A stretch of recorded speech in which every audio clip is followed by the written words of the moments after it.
Good morning friends, welcome to study with नीलम।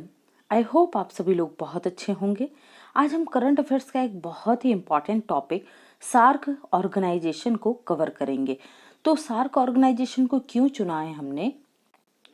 आपको पता होगा, न्यूज़ में आपने सुना होगा कि सार्क की वर्ष 2016 के बाद विदेश मंत्रियों के स्तर की बैठक न्यूयॉर्क में आयोजित होने वाली थी, लेकिन पाकिस्तान का जो अड़ियल रवैया है, पाकिस्तान ने कहा कि अफगानिस्तान को यहाँ शामिल ना करके, अफगानिस्तान मतलब अफगानिस्तान के जो पूर्व राष्ट्रपति थे अशरफ गनी, उनके साथ ही जो उपराष्ट्रपति बने थे कौन? अमरुल्लाह सालेह।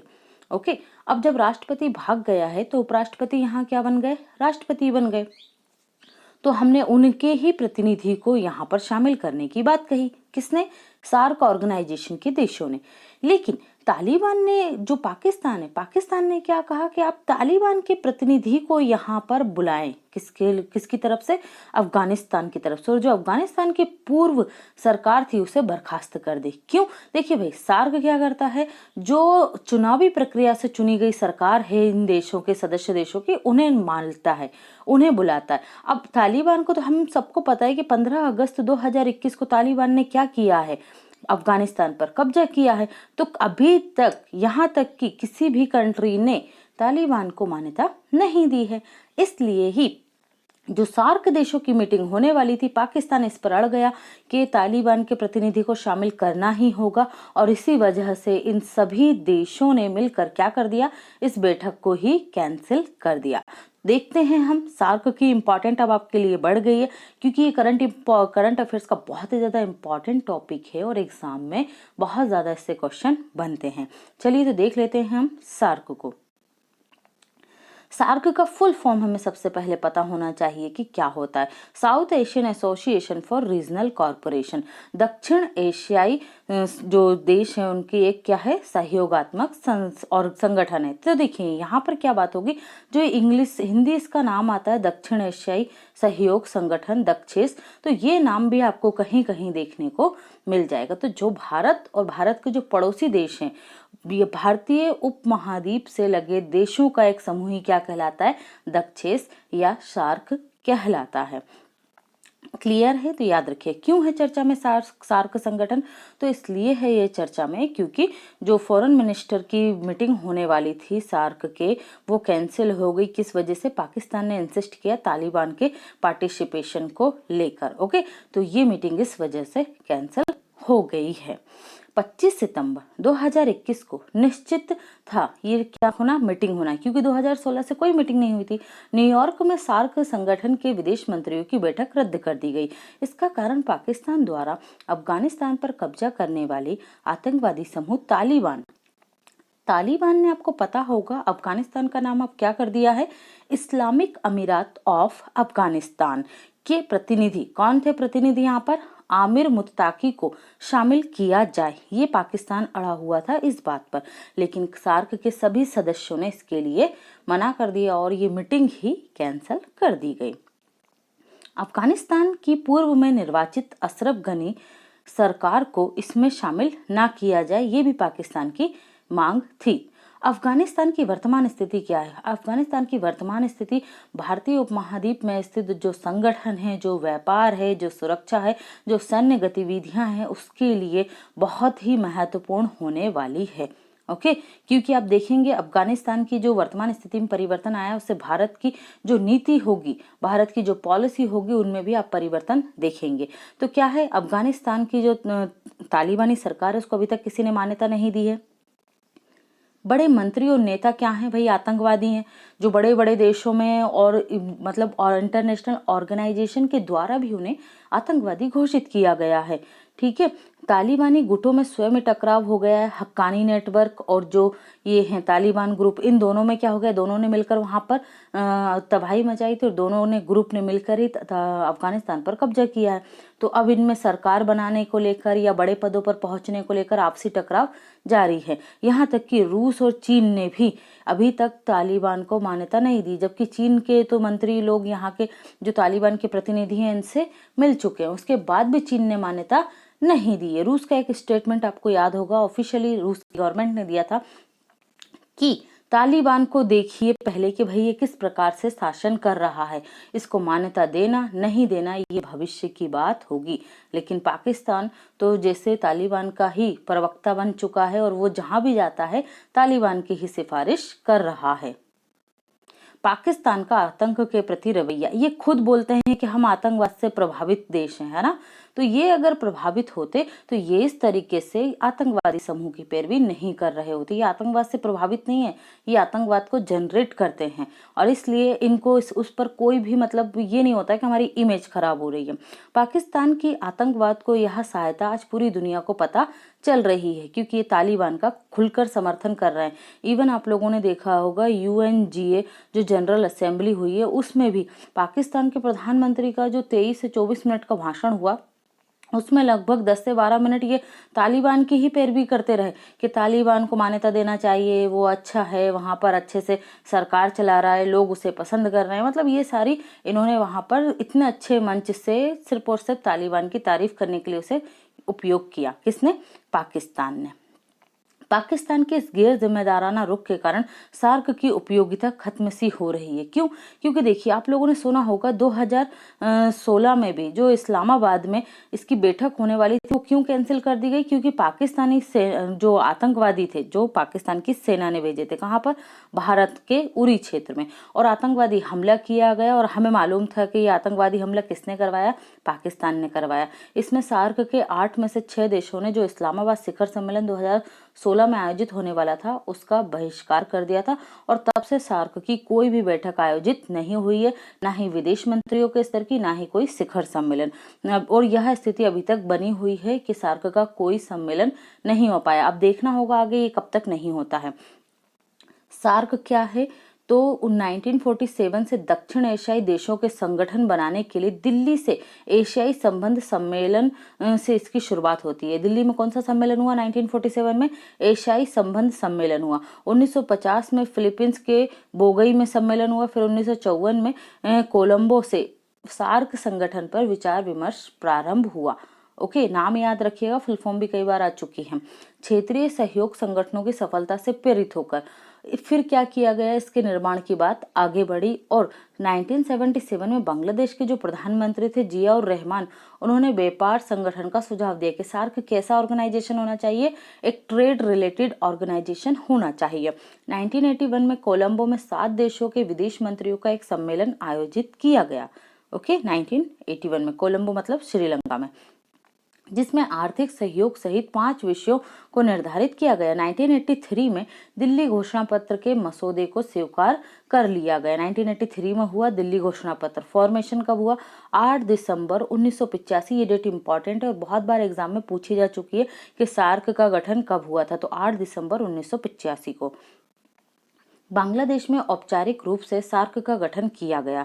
भारत, बांग्लादेश, नेपाल, पाकिस्तान, भूटान, श्रीलंका, मालदीव ने मिलकर क्षेत्रीय सहयोग की शुरुआत की। अप्रैल, अब यहाँ पर मालदीव याद रखिएगा, बहुत सारे स्टूडेंट्स जब एग्जाम में जाते हैं तो वो इसकी शॉर्ट फॉर्म याद करते हैं तो वो M का मतलब म्यांमार कर देते हैं वहाँ पर। ओके, तो म्यांमार इसका हिस्सा नहीं है। क्लियर है? अप्रैल 2007 में सार्क के 14वें शिखर सम्मेलन में अफगानिस्तान इसका 8वां सदस्य बना था। तो अफगानिस्तान अभी चर्चा में है और अफगानिस्तान में तालिबान सरकार है, इसीलिए ये बैठक भी कैंसिल हो गई। तो आपको पता होना चाहिए कि जो लास्ट मतलब अफगानिस्तान कब शामिल हुआ था सार्क में, तो 14वें शिखर सम्मेलन में हुआ, पहली बात। दूसरा कब हुआ था 14वां शिखर सम्मेलन? तो अप्रैल 2007 में हुआ था। सार्क का मुख्यालय आपको कहाँ मिलेगा? तो नेपाल के काठमांडू में स्थित है। साथ ही सार्क संगठन संयुक्त राष्ट्र संघ में एक पर्यवेक्षक संगठन के रूप में भी सूचीबद्ध है। सार्क संगठन के पर्यवेक्षक देश कौन कौन से हैं? अमेरिका, चीन, ऑस्ट्रेलिया, ईरान, जापान आदि महत्वपूर्ण देश हैं। आप लोगों को लग रहा होगा कि इतने बड़े बड़े देश सार्क के क्या बन गए हैं? पर्यवेक्षक। तो क्या था इसका कारण? देखिए भाई, सार्क अगर भारतीय उपमहाद्वीप को देखें तो सार्क के जो देश हैं, संगठन की बात की जाए तो इसके सदस्य देशों में लगभग विश्व के 170 करोड़ लोग निवास करते हैं सार्क संगठन के, जो विश्व की आबादी का कितना है? 21%, और बहुत ज्यादा प्रोडक्टिव है ये। मतलब पूरे विश्व के लिए एक फैक्ट्री की तरह काम कर सकता है। मतलब यहाँ पर क्या है, पोटेंशियल है, यहाँ पर लोगों में अभी गरीबी है, यहाँ पर लोगों में इच्छाएं हैं, डिमांड है यहाँ पर, तो इसलिए इसे बहुत अच्छा माना जा रहा था। लेकिन ये जिस जियोपॉलिटिक्स ने जो उम्मीद लगाई थी कि ये संगठन वैसे काम करेगा यूरोपीय ऑर्गेनाइजेशन की तरह, ये वैसा काम नहीं कर पाया है। सार्क का घोषणा पत्र या चार्टर्ड हम देख लेते हैं, इसमें इंपॉर्टेंट क्या है। तो सार्क घोषणा पत्र का पहले अनुच्छेद में क्या क्या दिए गए हैं, इसके उद्देश्य दिए गए हैं। तो क्या क्या उद्देश्य हैं इसके?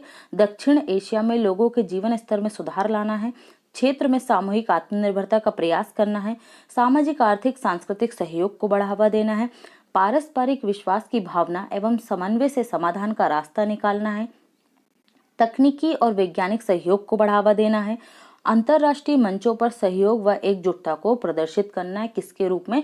सार्क कंट्रीज के रूप में। तो ये चार्टर्ड था। सार्क का जो चार्टर्ड है इसमें टोटल 10 अनुच्छेद हैं। तो उन 10 अनुच्छेदों को हम देख लेते हैं। अनुच्छेद 1 में उद्देश्य दिए गए जिन्हें हम पहले क्लियर कर चुके हैं। अनुच्छेद 2 में क्या है? मुख्य सिद्धांत दिए गए। अनुच्छेद 3 में शिखर सम्मेलन दिए गए कि शिखर सम्मेलन में कौन आएगा। विदेश मंत्रियों के जो परिषद है ये अनुच्छेद 4 में दी गई। वर्ष में 2 बार बैठकें अनिवार्य होना थी, लेकिन कुछ नहीं हो पा रहा है। अनुच्छेद 5 विदेश सचिवों की स्थायी समिति का गठन। अनुच्छेद 6 तकनीकी समितियों का गठन। अनुच्छेद 7 कार्यकारी समितियों का गठन। अनुच्छेद 8 दक्षिण सार्क सचिवालय का निर्माण, जो कहाँ पर है? आपके नेपाल में है। अनुच्छेद 9 और 10 में दिया गया है वित्तीय संस्थान और अंशदान का उल्लेख। तो ये सभी अनुच्छेद भी आप ध्यान रखिएगा। सार्क संगठन की निष्क्रियता। सार्क संगठन निष्क्रिय क्यों हो गया? दक्षिण एशियाई आबादी और प्राकृतिक संसाधनों से समृद्ध क्षेत्र है। कौन सा? दक्षिण एशिया।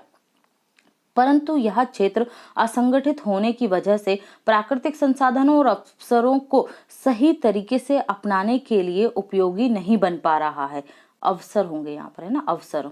अगर सार्क देशों से आपसी व्यापार को देखा जाए तो उनके कुल व्यापार का मात्र 5% ही है।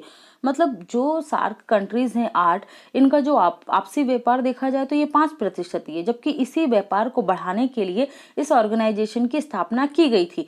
लेकिन 1985 से लेकर 2021 तक इसकी स्थिति क्या है ये बहुत अच्छे से समझी जा सकती है कि ये संगठन अपने लक्ष्य को प्राप्त करने में बहुत ही ज्यादा पिछड़ चुका है और आगे भी नहीं लगता कि ये कोई कार्य करने में सक्षम होगा। इस दक्षिण एशियाई संगठन के देश, मतलब जितने भी मेंबर कंट्रीज हैं, वो किससे ग्रसित हैं? अशिक्षा, कुपोषण, गरीबी, निष्क्रिय आबादी की वजह से विकास की धारा में ये पीछे रह जाते हैं। वर्ष 2006 में सार्क देशों के मध्य व्यापार को बढ़ाने के लिए साफ्टा पूरी तरह सफल नहीं हुआ। साफ्टा बनाया गया था। साफ्टा का मतलब south Asian free trade area. मतलब जो सार्क की कंट्रीज हैं ये आपस में जो टैरिफ लगते हैं, जो एक दूसरे पर वस्तुओं पर आयात शुल्क लगाया जाता है, निर्यात शुल्क लगाया जाता है, उसको क्या कर देंगे? मिनिमम कर देंगे या पूरी तरीके से खत्म कर देंगे। 2006 में ये हुआ था, लेकिन आज भी स्थिति यह है कि ये 5% ही व्यापार कर पा रहा है। मतलब ये सफल नहीं हो पाया। इसके गठन के समय जिस प्रकार की संभावनाएं जताई जा रही थी वे कभी साकार नहीं हो पाई।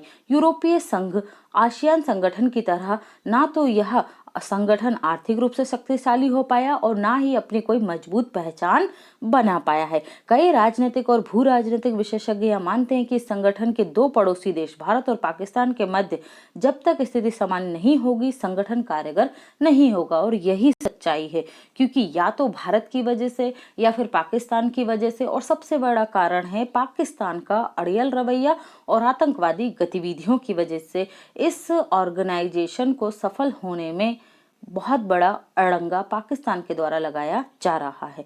सार्क देशों के मध्य अनसुलझे सीमा विवाद की वजह से समस्याएं जो कि त्यों बनी हुई हैं, क्योंकि पाकिस्तान और भारत के मध्य सीमा विवाद है और ये सीमा विवाद आतंकवादी गतिविधियों तक बढ़ता जा रहा है, जिससे आतंकवाद, मानव तस्करी, मादक पदार्थों की तस्करी, शरणार्थियों की समस्या उत्पन्न हो रही है। अब जैसे अफगानिस्तान इसका मेंबर है, अफगानिस्तान में सत्ता परिवर्तन हुआ तो ये तस्करी तो हो ही रही है, मानव तस्करी भी हो रही है, मादक पदार्थ अफीम की बहुत बड़े स्तर पर तस्करी प्रारंभ हो जाएगी। पूरे क्षेत्र में आतंकवाद का खतरा मंडरा रहा है। शरणार्थी समस्या अपने आप ही सभी देशों के लिए, जो पड़ोसी देश है उनके लिए एक नई समस्या बन चुकी है। सार्क का इतिहास लगभग 36 वर्ष पुराना हो चुका है। परंतु इसके निष्क्रियता आज भी इसके साथ अस्तित्व में आए कई वैश्विक संगठनों की विकास की दौड़ में बढ़ चुके हैं। मतलब जो संगठन सार्क के साथ एस्टेब्लिश किए गए थे वो काफी आगे निकल चुके हैं, लेकिन सार्क जहां था वहीं बना हुआ है। तो ये इसकी निष्क्रियता थी। अगर हम ऐतिहासिक दृष्टि से देखें तो सार्क देश कभी ना कभी किसी न किसी रूप में किसके भाग रहे, भारतीय भूभाग के हिस्से रहे। मौर्य काल में अफगानिस्तान से लेकर म्यांमार तक भारत का विस्तार था। यह कहा जा सकता है कि भारत इन देशों के लिए सांस्कृतिक केंद्र बिंदु है। 4 सार्क देशों के साथ भारत अपनी सीमा साझा करता है, जिसमें पाकिस्तान, बांग्लादेश, भूटान और नेपाल शामिल है। हालांकि इन 3 देशों से संबंध हमारे अच्छे हैं, नेपाल से कुछ बिगड़ गए थे लेकिन अब ये भी अच्छे हैं। और पाकिस्तान के संबंध तो हमारे 1947 से ही सही नहीं है। वो सही कब होंगे? आप लोगों ने यूएनओ में जो हमारी प्रतिनिधि हैं, सचिव हैं, कौन है? स्नेहा दुबे। कल उनका स्टेटमेंट सुना होगा कि भाई पाकिस्तान जो कश्मीर का राग लापता रहता है, जो कश्मीर हमारा है, हमारा था और हमारा रहेगा। ये बात पाकिस्तान को समझाने के लिए स्नेहा दुबे ने बोला कि पीओके को पाकिस्तान छोड़ दे, वहां से अपनी सेना हटा ले और वो भारत का हिस्सा हो जाए। उसके बाद जो पाकिस्तान बोलता है कि जो भारत का कश्मीर है उसमें ये क्या करेंगे, वोटिंग करवाएंगे यूएनओ से। तो पहले तुम हमारा पीओके हमें लौटा दो, उसके बाद हम वोटिंग भी करवा लेंगे। अब देखते हैं पाकिस्तान इसका क्या जवाब देता है। बहुत ही शानदार जवाब दिया था उन्होंने और उनकी बहुत तारीफ हो रही है इस जवाब के लिए। अब देखिए यहाँ पर आप इस इमेज से समझ पाएंगे कि जो सार्क कंट्रीज हैं ये सब तो एक साथ मिलकर काम कर रही हैं, लेकिन इसमें पाकिस्तान पिछड़ता जा रहा है क्योंकि उसके जो नीतियां हैं पाकिस्तान की, जो आतंकवाद को सपोर्ट करने का उसका पॉलिसी है, वो उसे विश्व मंच पे और इस सार्क ऑर्गेनाइजेशन से भी अलग करती जा रही है। पाकिस्तान का एक ही काम है, क्या करना? आतंकवादी समूहों को सहायता करना। और इसी वजह से ये FATA की लिस्ट में भी, किस लिस्ट में है? ग्रे लिस्ट में बना हुआ है। तो पाकिस्तान को अपना रवैया छोड़ना होगा, अदरवाइज पाकिस्तान पर भी श्रीलंका की तरह चाइना का कब्जा होता जाएगा धीरे धीरे और ये भी चाइनीज कर्ज में दबकर रह जाएंगे। सार्क और पाकिस्तान, भारत से प्रतिस्पर्धा कटुता के लिए पाकिस्तान ने इस संगठन में अपना अड़ियल रवैया बनाए रखा है। मतलब पाकिस्तान चाहता ही नहीं है कि भाई भारत आगे बढ़े, तो भारत से बराबरी करने के चक्कर में भारत से कभी बराबरी नहीं कर पाएगा। खैर, क्योंकि ये आतंकवाद को सपोर्ट करते हैं और हम आतंकवाद को सपोर्ट नहीं करते, बिल्कुल विपरीत रास्तों पर चल रहे हैं हम लोग, जिससे कई शिखर वार्ता और विदेश मंत्रियों की बैठकें रुकी पड़ी हुई हैं। और वर्ष 2016 से इस संगठन का कोई शिखर सम्मेलन भी पाकिस्तान की वजह से आयोजित नहीं हो पाया, जो होना था वो भी कैंसिल हो गया। सार्क की प्रासंगिकता भी कहीं ना कहीं गुम होती जा रही है। मतलब सार्क की जो इम्पोर्टेंस है वो सार्क मेंबर कंट्रीज के लिए अब बड़ी बात नहीं रही है। ओके, कोई सार्क को ज्यादा इम्पोर्टेंट ना मानकर भारत अपने पड़ोसी देशों से आपसी संबंध मजबूत करता जा रहा है। साथ ही भारत और पाकिस्तान का सामान्य व्यापार भी इससे प्रभावित हो रहा है।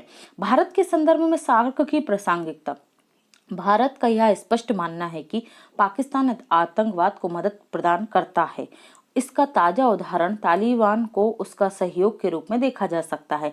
आतंकवादी समूह को सहायता देने में पाकिस्तान के स्वयं की अर्थव्यवस्था भी चौपट हो गई है। देश चीन के निवेश और कर्ज से काम चला रहा है। कौन? पाकिस्तान, जिसमें पाकिस्तान और श्रीलंका हाल ही के ताजा उदाहरण के रूप में देखे जा सकते हैं। इससे मतलब सार्क का गठन ही ये किया गया था कि भाई आपको चीन के निवेश और कर्जे की जरूरत ना पड़े, आप आत्मनिर्भर बने, हम आपस में देश ही क्या करके रखेंगे, इतना ट्रेड फ्री करेंगे, इतना ज्यादा व्यापार करेंगे कि सभी देश जो सार्क के हैं ये आर्थिक रूप से मजबूत हो। लेकिन स्थिति इसके विपरीत हो रही है। इससे संपूर्ण सार्क संगठन को नुकसान झेलना पड़ रहा है। भारतीय भूभाग और सार्क के कई देश चीन के कर्ज और निवेश से अपना काम चला रहे हैं। चीन का जो बेल्ट एंड रोड इनिशिएटिव है उसके तहत चीन क्या कर रहा है? सभी देशों को कर्जा देता है, वहां जाके निर्माण कार्य करता है और धीरे धीरे वहीं की अर्थव्यवस्था को चौपट करता जाता है। भारत जो है ये आप सार्क का मैप देख सकते हैं, ठीक है। सार्क के मैप के साथ ही आप ये डाटा भी देख सकते हैं। जो पॉपुलेशन है 21% है सार्क देशों की, ओके। और जो एरिया है पूरे विश्व का, वो सार्क के जो देश हैं ये 3% विश्व के जो एरिया है, जो क्षेत्रफल है उसको कवर करते हैं। और ये देश 3.8% ग्लोबल इकोनॉमी में अपना योगदान करते हैं। अगर ये संगठन सही रूप से कार्य करने लगे तो ये विश्व के सभी देशों के लिए आकर्षण का केंद्र बन जाएगा। लेकिन देखते हैं क्या होता है। आपने ये सुना होगा, इंडिया का गिफ्ट है ये साउथ एशियन कंट्रीज को। इसरो ने लॉन्च की थी साउथ एशिया सैटेलाइट, ओके, और भारत ने सार्क कंट्रीज को इसके उपयोग के लिए फ्री किया है कि ये भी इसका उपयोग कर सकते हैं। तो जो आपने अभी पढ़ा है उद्देश्य तकनीकी और वैज्ञानिक सहयोग बढ़ाना, तो भारत तो सार्क देशों को बिना सार्क की मीटिंग के भी इस टेलीकम्युनिकेशन सैटेलाइट के उपयोग की मंजूरी दे रहा है। तो भारत अपने जो लक्ष्य हैं, अपने जो पड़ोसी देश है उसको संबंध बनाए रखने में अग्रसर है। भारत की नीति समूचे क्षेत्र में शांति, विकास और सद्भाव की रही है। भारत समय समय पर इन देशों की सहायता अपनी क्षमता के अनुसार करता रहा है। हाल ही में भारत की वैक्सीन नीति अपने पड़ोसी देशों के लिए एक अच्छा उदाहरण के रूप में देखी जा सकती है। और भारत में जैसे ही वैक्सीन ज्यादा उत्पादन होने लगा तो भारत ने फिर से अपने पड़ोसी देशों और जरूरतमंद देशों को ये मदद देनी शुरू कर दी है। कल आपने यूएनओ में प्रधानमंत्री मोदी का भाषण सुना होगा, उसमें उन्होंने ये बताया था, यूएनजी की जो जनरल असेंबली है, कि हमने जरूरतमंद देशों को फिर से वैक्सीन को क्या कर दिया है, गिफ्ट के रूप में देना शुरू कर दिया है। ओके फ्रेंड्स, तो ये था सार्क का पूरा एनालिसिस। आई होप आपको समझ में आया होगा, और समझ में आया है तो फटाफट से हमारे चैनल को सब्सक्राइब कर लीजिए, बेल आइकन प्रेस करना बिल्कुल मत भूलिएगा, जिससे सभी वीडियो के नोटिफिकेशन आपको मिल सके। लाइक जरूर कीजिए, लाइक से पता चलता है कि हमारा जो कंटेंट है वो आपको कैसा लग रहा है। आप हमें सभी डिफरेंट सोशल मीडिया प्लेटफॉर्म पे फॉलो कर सकते हैं, लिंक आपको डिस्क्रिप्शन बॉक्स में मिल जाएगा। Okay friends, thanks for watching and take care.